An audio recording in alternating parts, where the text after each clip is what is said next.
You're listening to PetLifeRadio.com.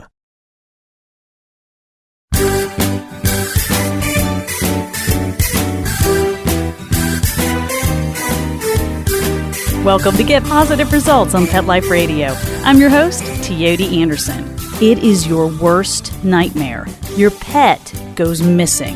Has this ever happened to you? It happened to me once. Finian got out of the backyard, and I tell you what, it was only 5 minutes, but it was the longest 5 minutes of my life. It can happen to anybody. Today's show is all about lost and found pets, what to do if you lose a pet, and what to do if you find one. I'll be chatting with my friend Kathy Evans, who will share her experience in losing her poodle last year. Don't worry, it has a happy ending. We'll tell you more when we come back on Get Positive Results on Pet Life Radio. Take a bite out of your competition. Advertise your business with an ad in Pet Life Radio podcasts and radio shows. There is no other pet-related media that is as large and reaches more pet parents and pet lovers than Pet Life Radio. With over 7 million monthly listeners, Pet Life Radio podcasts are available on all major podcast platforms. And our live radio stream goes out to over 250 million subscribers on iHeartRadio, Odyssey, TuneIn, and other streaming apps. For more information on how you can advertise on the #1 pet podcast and radio network, visit PetLifeRadio.com/advertise today. Let's Talk Pets on PetLifeRadio.com.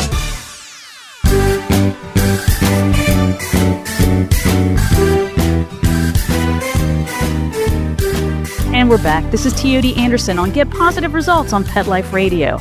I am welcoming to the program my friend Kathy Evans. Now, Kathy has been training dogs since 1991. She's titled more than 5 dogs. I think she got her first title in 1994 on a toy poodle.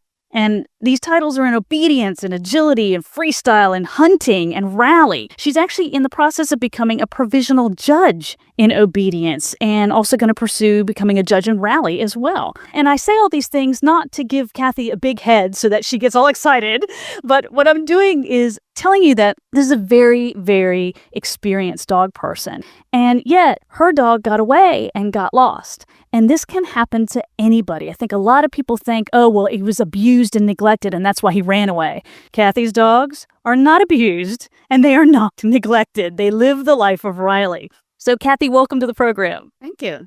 So tell me what happened when Galahad escaped. Well, I was decorating for Christmas, and typically for my dogs to go outside, they have to sit at the door, and then they get permission to go out.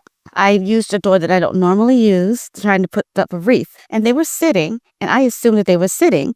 But, you know, dogs don't generalize. If I don't always go out the same door, they don't realize they have to do the same thing. And so he was so excited about the decorating. I didn't notice it, but I was putting the wreath on the door, and he must have scooted past me. The other dogs had gone on about their business because they said, okay, this is no fun. I just have to sit here. So I just didn't even think about it. I just kept on going about my business. I went to let them out to go potty, and I only found 2 of my 3 dogs. And he had somehow slipped out, and I didn't even know. And it had been about a half hour since I put that wreath on the door. And that is the worst feeling ever. I remember Finn getting away from me for just a couple minutes, and your heart drops out of your chest. Mm-hmm. Oh, absolutely. And I looked under beds. I kept calling his name. It was like going in the closets, because sometimes he locks himself in the bathroom.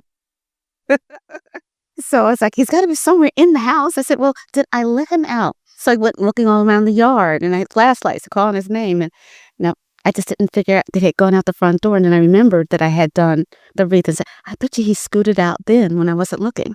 Oh, that's just scary. So then what happened? Then what did you do? Well, when I realized that he wasn't here, I said, I don't know, you can just panic. So I jumped in the car and went driving around looking for him in the neighborhood, figuring, okay, he must be someplace close. And I didn't see him. And it was 10 o'clock in the evening, so it was dark. So I said, this is stupid. You're looking for a dark-colored dog in the dark. It's just not going to work. So I went back inside and said, what do I do? What do I do? So I went online and I Googled how to find a lost dog. Google is a wonderful thing. And it was a wonderful website, and I'm sorry I can't remember the name of it, but it gave me the step-by-step directions about what to do to find your dog. So I spent the next few minutes making flyers. Had a picture of him with a flyer on, and I'd make lots and lots of copies of the flyer. And I took my other dog, who he was best friends with, and we went out looking for him. And I would call him, and that's basically what they said you do. You call him, and you kind of look in nooks and crannies. And I had the flyers, and I stuffed them in people's mailboxes, and I hung them on all the different lampposts and things like that. But that's exactly what they said you should do. I had my other dog with me because he looked like he was tracking him. Because he said he just kind of went straight looking. So I just kind of followed him until we got to a dog that charged the fence and scared the bejeebus out of us. Oh, no. Oh, no. Now, this is where I got slightly involved with this, with finding out, because you also posted on Facebook. So you mobilized your friends, too, to help look. Exactly. That was another thing that was on the website. It said, okay, let everybody know. So I did put it up on Facebook. Right after I had made the flyer. So I posted the flyer, and one of the people on Facebook. Now, being in the dog community, I've had a lot of friends in the community who told me some of the things that I should be doing. So one of them said, make a separate Facebook page for him. So I made a Facebook page for him and made it public so that anybody would see it, could post it, and all my friends were actually posting that page on their Facebook pages as well. So that really helped. One of the things I liked about that website, that How to Find Your Dog website, was that it was encouraging, telling you, your dog is probably not far. You'll probably find him within 48 hours, blah, blah, blah. So that was very reassuring. Yes, because you're just not thinking straight at that point. The fact that you were able to mobilize yourself so quickly, I think that's also impressive, too. Well, it was very, very scary. I mean, Penn and I were out all night long. We were hanging flyers all night long. I couldn't believe how many people lived in my neighborhood. You know your neighbors now. I was putting things in. We went that twice to run off more flyers, to put them in all the mailboxes and hang them up. So that, it was very interesting. So one of the other things they said to do was to call the animal control people. So unfortunately, both of them were closed at 10 o'clock at night. So I still left messages, and then I called.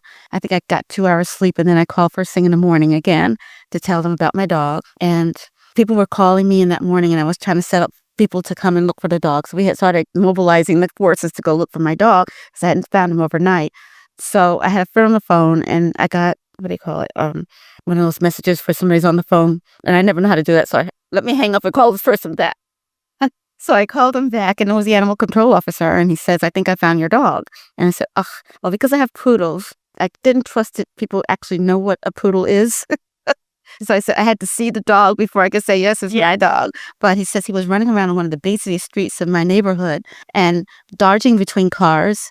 It was very scary. Oh, that's terrifying. I know. He said he got him and kind of caught him and put him into somebody's yard and closed the gate and finally got him. But I said, well, I was telling people not to approach him, to just call me. I said, because he's a little shy. And he says, well, I didn't see that flyer. But the animal control people didn't see it. All your neighbors know about it, but no. So he did finally get it, and he brought him to me. But that was like 14 hours later. So, so it was a good experience, and then I had so many people who were working trying to find him, but it was a really horrible 14 hours. Yes, I bet it was the longest 14 hours ever. Yeah, absolutely. So looking back at it, and we're so glad that he made it back safe and sound, and thank you to Animal Control for doing that, and to everyone for participating. But what is the thing that you think helped you the most in that crisis? I think, I guess it was a lot of the support that I got from people was very, very, very helpful, especially most people who've had that experience before, finding out that there were a lot of people who had a lot of experiences. Unfortunately, one of my friends didn't end up good, but that was before we really knew a lot of things about what we needed to do about a dog being missing, and knowing that sometimes very close in your neighborhood is where they go, especially since mine's a little shy dog. He doesn't, and I think the only reason he ran off, I think if he ran into that dog that terrified us, that's probably what happened to him, because he wasn't too far from that area when he was found the next morning. But he wasn't far. He wasn't more than maybe a half mile away. But I found out there's a lot of ground to cover in that half a mile. You went through a lot of copy fees for this. Worth every penny. Exactly. Is there some advice that you would give to someone else who finds themselves in your situation? Definitely to, mobilize your forces. Now that we have the internet, the Facebook, and all these other social media, that's really, really very helpful. And people get to notice out. I was really happy to see the animal control responded so quickly to it. So that was getting to call them was very helpful, because I never even noticed that they're around when I'm with my dog. So right, we don't normally need animal control. Sometimes if there's a stray, especially with dog people, we'll just catch it.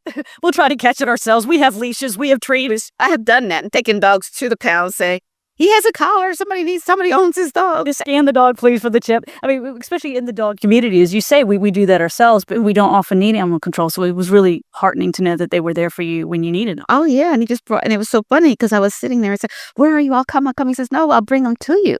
And it's like, really? So he brought my dog to my door, which I thought was really wonderful. And he's like, had my dog sitting in the front seat with him. And I said, oh, you made a new friend, did you? Yali had a little adventure.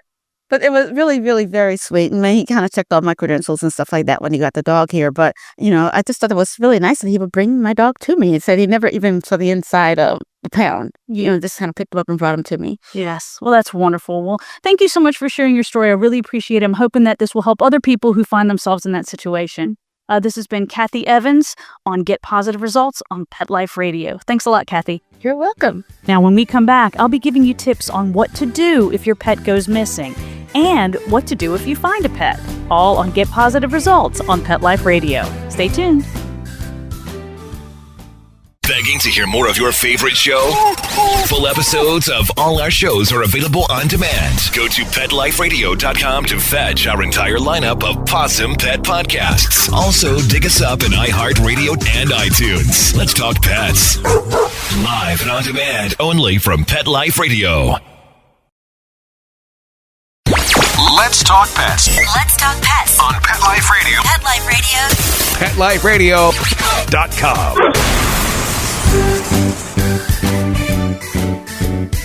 Welcome back to Get Positive Results on Pet Life Radio. I'm your host, Teoti Anderson. And today, talking about lost and found pets. Oh, that sinking feeling in your heart and your gut when you find out that your pet is missing. It's just awful. So hopefully today's show will help you be prepared as to what to do should it happen to you. I hope it never does, though. And speaking of that, preparation is everything. If you've listened to my show before, you know I'm all about being prepared. And one thing you need to do now, before this ever happens to you, is make sure you have a good, clear, current photo of your pet. I know some folks who've had their dogs go missing, or maybe they were in car accidents and the dogs were flung from the car. They should always be confined in a car, by the way. But they only had pictures of their pet that were several years old. Or maybe the pet was a kitten or a puppy, and now the dog was an adult or the cat was an adult, and there are no current pictures. So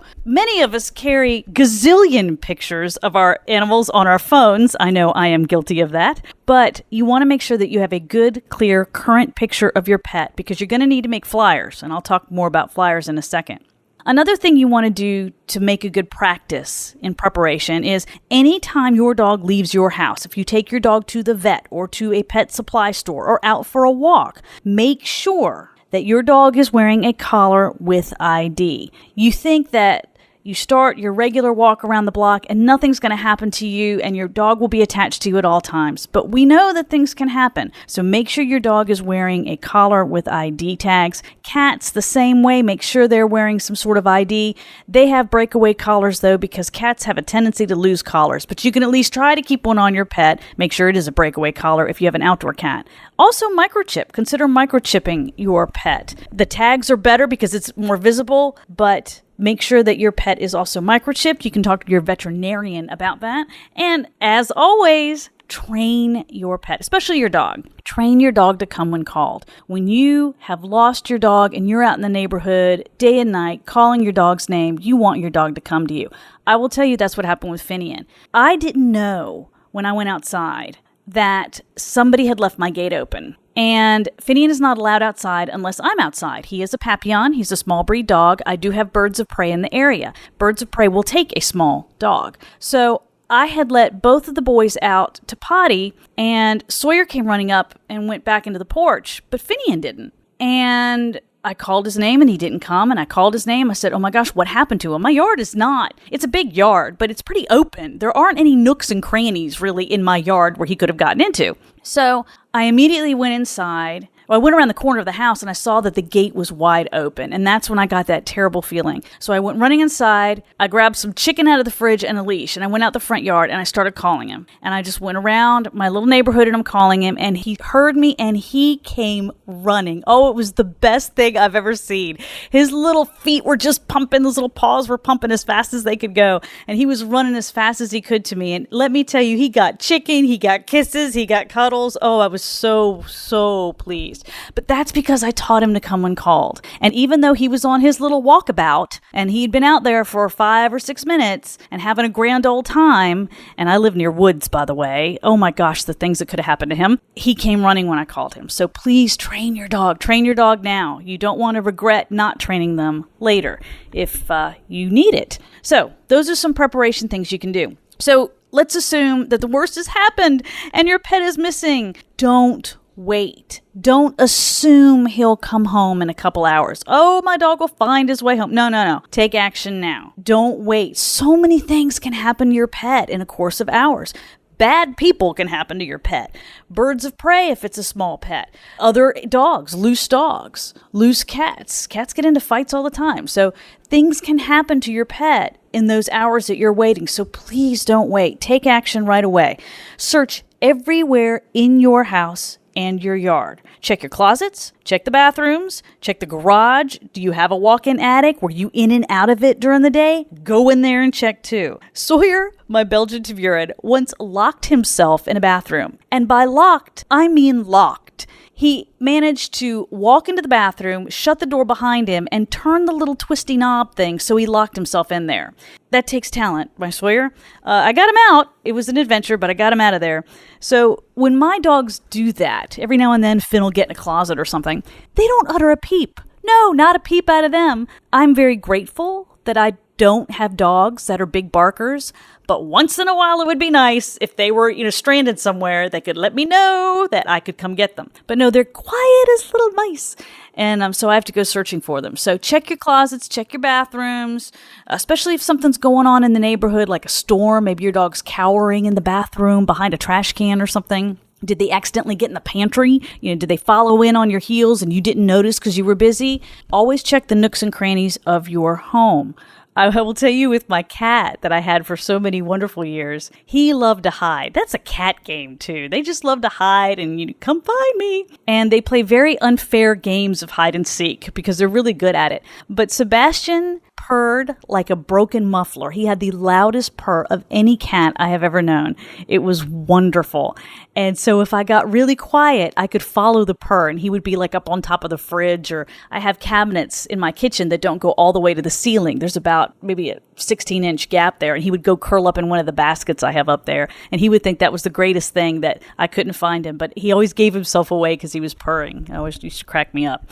If you don't have a loud purring cat, you might have to go search a little harder than I did. Like my dogs, I have to go search harder for them because they're very quiet.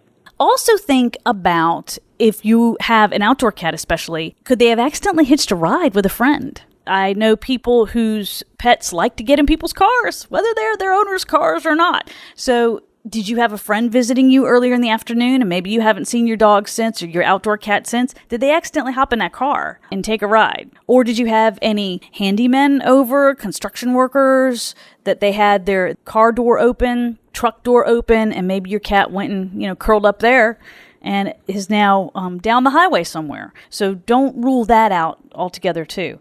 The next thing you are going to do is call for reinforcements. Don't do this alone. Call your friends. Absolutely. Call your family, call your friends. You're going to need help with this. And the more people you have looking for your pet, the better chance to find them before something happens. So please call for reinforcements. Don't think you can do all this alone. Get out in the neighborhood and call your pet's name. Remember to listen. You can be so frantic calling your pet's name over and over that you forget to stop and listen to see if they're crying, or if there's barking, or if there's whining. Don't forget to listen. Talk to people you see as you're out there, kids in the yard playing, people working in their yards, neighbors chatting over the fence. Talk to them. Tell them exactly what's going on. Don't assume your pet would have always gone this way or gone that way. It is the great outdoors and anything could have happened. So they could have gone in a completely unpredictable direction. Bring treats, bring a leash, or a carrier so you can contain them once you got them. Bring their favorite squeaky toys. Bring a shake can of treats. If your cat always comes running when you shake a can of treats, be shaking that can of treats all through the neighborhood. You might attract a lot of cats, but maybe yours will join them. Ask your neighbors if they will look in their yards for you or if you can go in their yards. And if you have other pets, bring them with you. Kathy mentioned that in her tale that she brought one of her other poodles with her. So if your dog has a best buddy at home, bring the dog. Not only will you be enticing the other dog to come to you because you have his buddy with you, but you're also leaving a scent. The dog that you have is also leaving a trail where maybe the missing dog will run across it and follow it home. So bring another pet with you, and it might be very helpful, especially in cases if you have a very shy or fearful dog that is very bonded to your other pet. They might be more likely to come when they're scared and frightened if you have another dog with you that's their buddy. Make posters. Keep it simple.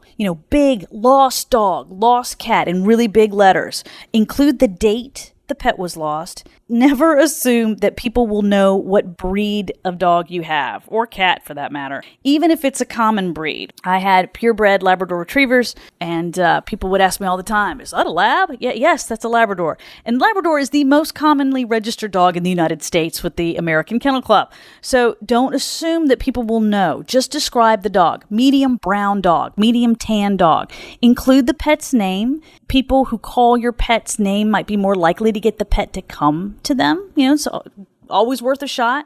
Offer a reward, but don't state how much. Just say reward. If you're not able to offer a reward, that's completely understandable. But honestly, people can be opportunistic, and if they see the word reward, they might look a little harder. I hate to say it, but it's true. If people see the big words reward on a poster, that you're going to inspire people to look a little harder in their neighborhoods. Include your phone number. Make sure it's your cell phone number or a number that you can be easily reached at. Don't forget to make it large enough, all the print large enough that passing cars can easily see it. Have you ever seen those lost and found posters at intersections? Some of them are so small, you don't have time to get out of your car and examine the thing. So make big, big letters, as big as you can see. Don't forget, too, that if you live in an area of the country where you have unpredictable weather, you might want to put those flyers, if you just get a little 8x10 sheet of paper like you can run off on your home printer, put them in sheet protectors, because that's going to help protect them when it rains or if it's really humid in your area. Some of that ink is going to start getting a little muddy and it's going to make it harder for people to read. So grab a bunch of those sheet protectors and just slide them in there, and that's going to help protect them from the elements. Put them at all major intersections, hand them out to your neighbors, plaster them all over pet supply stores, veterinarians' offices, those types of places where people are likely to report that they have found a pet. You can also make index cards, some smaller ones, some index cards with the same information, and hand them out as you're walking through the neighborhood. Remember that you're not supposed to put anything in people's mailboxes. You can put it in the little newspaper part of the mailbox, but it is a federal offense to mess with someone's mailbox, so don't do that. But you can put them underneath people's welcome mats so they're sticking out, or slide them into the door like you get those menus. Local restaurants will sometimes slide menus in there. This is more important than a menu. We have to find our pet. So you can hand out these index cards. Sometimes they can be easier to hand out as opposed to a bunch of flyers. I would do both, honestly. At home, you can check your community's media websites, local TV, local radio stations. Sometimes you can place a lost pet ad, newspaper as well. Oftentimes that's free. Some of them have them, some of them don't. It's worth checking. Social media. Social media is wonderful. Launch a dedicated Facebook page, share it with all your friends, post on your page, get everybody motivated. Social media has brought home many a pet. Also look to see if you have any dedicated Facebook pages, any groups in your area that are already focused on lost and found pets. For example, here in Columbia, South Carolina, we've got Chasing Tails Pet Patrol. And most people have heard about it at this point, and if they find a pet or if they're lost a pet, they will go to this particular Facebook page and post. So if you just go into your social media site, if you go into Facebook, for example, and you do a search for lost and found and put your city and state, you might find a bunch of groups already dedicated to that. So that would be a really good place for you to advertise the fact that you have lost your pet. Get on Twitter. Get on Craigslist. Lots of people go to Craigslist and post when they've lost pets or post when they've found pets. And this sounds like a lot of work, and I know it is. And I know, too, that the people who listen to my show are dedicated to their pets and they're willing to put it in. But this is why I said for you to call in your reinforcements. Call in your friends, because while you're combing the neighborhood, you can have one friend on social media on Facebook and one friend tackling Twitter. Call your friends and get them to help you. There's a lot that goes into trying to find your lost pet, and you're going to need some help. And put your friends to work, because I know as a friend who's been in that situation, I wanted to help, and I wanted to know let me know what I can do. And your friends are going to want to help you because they love your pet too. You're going to call animal control, all the vet clinics, shelters, and rescue groups. Again, get those friends to help. Do phone trees. You call these 3 vets, please, and this other person can call these 3 vets. I want you to personally visit local pounds and animal shelters, and I'm going to ask that you do it every day. You can leave flyers with them, but don't assume that just because you left a flyer that they're going to call you. Local shelters are overwhelmed with the number of pets that they get in. And they don't often have time to check flyers and cross-reference this. There's a lot of turnover. There's a lot of staffing. So somebody who meant to check it in one shift forgot to tell the person in the next shift to look out for your pets. So you need to go in person. Plus, again, not everybody knows what a breed is. Even people who volunteer or work in shelters and rescue groups. That's not always mean that someone knows how to identify breeds. Someone could have written down that your dog was black and white when it was really brown and white, or tan and white, or fawn and white. And so they're like, well, that's not the dog. And your dog is sitting right there. So go to the shelters. Go every day. You don't want to be a pest to them, but you want to find your pet, and it's important. It may be that your pet is spotted a couple times in the area, but is not coming to you. And this can happen. It can happen when they're frightened, especially with cats. Cats are wired to be quiet when they're frightened. Now, my Sebastian would purr like a locomotive, but most cats are wired to be very, very still and very, very quiet. And that's why they're really good at hiding, because they don't want to attract undue attention that could cause them danger. So if you have an indoor cat who got outside, he's likely to be hiding. He could be even nearby. So what you might want to do is contact your local humane agency or rescue group and see if they will lend you a humane trap. And you're going to put some really, really delicious food in there, and hopefully you will be able to trap your pet, because even the most well-meaning pet who loves you very much might be too frightened to come to you. And that's not unusual. So don't feel bad. It's not that they don't love you. It's that they're frightened and they're scared, and they're in an environment perhaps that they're not familiar with, or there's a bunch of people outside calling their name and now they're freaking out. So you want to get a humane trap and see if you can't catch it. You might catch a possum. You might catch a raccoon, depending on what area of the country you're in. You might catch your neighbor's cat, but you might also catch your cat, and that is what we're trying for. Most of all, if you've ever found yourself in this situation, please don't lose hope. Please don't lose hope. Pets have been found ages later. And so there's always a chance. So please don't lose hope and keep looking, because your pet could be out there waiting for you as well. What if you're on the other side of that? What if you find a pet? Well, my biggest piece of advice is this. Please, please, please do everything you can to find the owner. Don't assume that the dog ran away because it was neglected or abused. Even if you find a dog in bad shape, because that could have happened after the dog got loose or after the cat got loose. Maybe somebody else intervened and did something to that. Or maybe they got into a fight with another loose animal. Or maybe they got trapped under a fence or something, or in some sort of predicament that injured them. It doesn't mean that the owner did it to them. I have seen time and again posts from people where they have found a pet and the first thing they ask is, does anyone want to adopt it? Hi, I found this dog 10 minutes ago. Are you interested in anybody want it? I'm like, well, how about we try to find the owner? How about that as a concept? It just drives me nuts. What if there's a little kid, crying himself to sleep because his Fido is missing? You're making it much harder for this child to find his dog because you're adopting it out. you haven't tried to find him. Maybe it's a senior citizen, and this dog is its connection to all sorts of things, and you're depriving them of that. So please never assume that the dog ran away because it was unhappy. It's a dog. He could have been chasing a squirrel, could have been chasing the ice cream truck. Dogs get away. And my friend Kathy is the perfect example of that, because she is an outstanding pet parent, and her dog got away anyway. So please, please, please do everything you can to find the owner of this dog. If you do find a dog or cat, I want you to be safe. If they're frightened or scared, they can bite. So first and foremost, too, I want you to be safe. If you're able to interact with the pet, if you've gotten hold of it and you're able to interact with it safely, check for ID, check for a collar with ID, check for a microchip. Can't do that yourself unless you have a scanner. You can take it to most vet offices or animal control and they will scan it for you. Check for tattoos. Some dogs are still tattooed. You can check on the inner thigh of a dog and the inner haunch of a dog. You might have to pull away the hair, spread out the hair to see it. Sometimes they're done in the ear. Notify the animal control and local shelters. I know you don't want to take the pet to a local shelter because you're afraid that the pet will be put to sleep. And that certainly could be the case, but you could certainly notify them and you could check to see if they have a record of anyone reporting that this pet is missing. Because if you lose a pet, that's one of the first places you're going to go is to the local shelter or local animal control. So if you find one, meet them there and say, "Oh my gosh, I found this pet. Is it yours?" Go ahead and do flyers. Same information about the flyers. Include a picture or description. Check social media. Same tips, except in reverse. Here's the thing, though. You're in a unique situation because you are now in custody of this pet.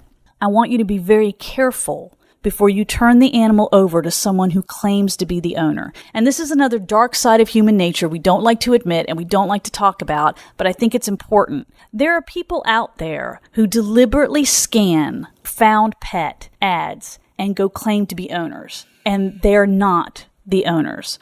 They sell them for medical research. They can be used as bait dogs in fighting rings. They have all sorts of terrible things. Or maybe they just want that dog. Maybe you found this cute little Yorkshire Terrier. It's adorable. And one guy promised to get his girlfriend a Yorkie, so he goes and pretends to be the owner. It's horrible, but it happens. I don't want you to cling to this animal so much that its real owner can't ever get custody back of it, but I want you to be cautious. A person who owns a pet should be able to offer you veterinary records. Say, here are the veterinary records for my pet. This is the last shot record that I have. Or at least a picture. Here's a picture of my pet on my phone. The people like me who carry hundreds of pictures on their phone of their pets, I could show you dozens of them. So I would have evidence. But they should have some sort of evidence. It is also perfectly okay for you to ask them for a picture ID for themselves. It's okay to say, all right, well, you say that you're the owner. Could I see some ID for you? And for you to write it down. Somebody looking for their lost pet isn't going to be upset by that. They're going to be grateful that you have taken the care to make sure you just don't turn that pet over to somebody else. If they hesitate or if they start getting all huffy and they start giving you vague descriptions, that's a red flag. And I'm not so convinced that that pet belongs to them. So we've covered tips on what to do if you lose a pet, what to do if you find a pet. Of all my shows, I hope you never need this one. But it's here for you if you need it. It's here for your friends if they need it, so please share. Once again, thank you so much for listening in. We've been talking about lost and found pets. I'm Teoti Anderson. If you'd like to contact me with your story about your lost and found pet, I would love to hear from you. You can find me on Facebook, facebook.com/Teoti Anderson. You can reach me via email, teoti@petliferadio.com. That's TEOTI@petliferadio.com. And the website is getpositiveresults.com. Thank you so much to my producers for making the show happen. I'll look forward to chatting with you next time on Get Positive Results on Pet Life Radio. Let's Talk Pets, every week on demand, only on PetLifeRadio.com.